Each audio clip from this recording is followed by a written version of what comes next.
We begin with breaking news tonight out of central Pennsylvania as a police officer was killed, 5 others wounded after a shooting at a hospital in York. The gunman shot and killed by police after he took staff hostage and opened fire at UPMC Memorial.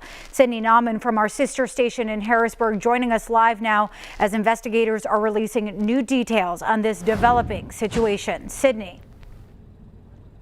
Melissa, just a few hours ago, York County District Attorney Tim Barker said that giving press conferences in response to incidents like the mass shooting that occurred today have been rare in York County, at least in the past 27 years. Now, what we know now is right now I'm outside of UPMC Memorial Hospital in York, where earlier today, as you mentioned, 5 people were injured and 1 was fatally shot after a man entered the hospital armed with a handgun and zip ties. He entered the ICU and took staff members at UPMC hostage and proceeded to open fire inside the ICU. Now, that man has been identified as Diogenes Archangel Ortiz.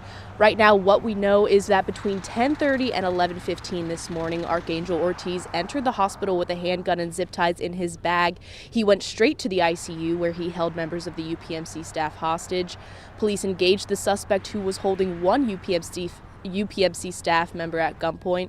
Archangel Ortiz was shot and killed by police, and District Attorney Barker said the use of deadly force in that incident was without a doubt justified to keep the community safe. Officials say 6 individuals were struck and injured by gunfire.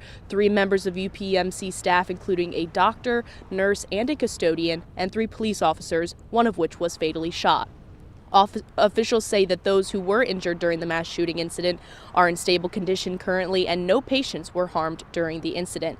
This is still an ongoing investigation, and officials have not yet released any additional information about the shooter. Now, take a look behind me. The scene is pretty calm at this point in the evening. Police have cleared out of the scene, and at this point, roadways have been reopened in the area. Now, a UPMC spokesperson has said that the hospital is still closed to visitors and new patients, but they will continue to take emergency patients as needed. Live in York County, Sydney Nauman reporting for Newswatch 16.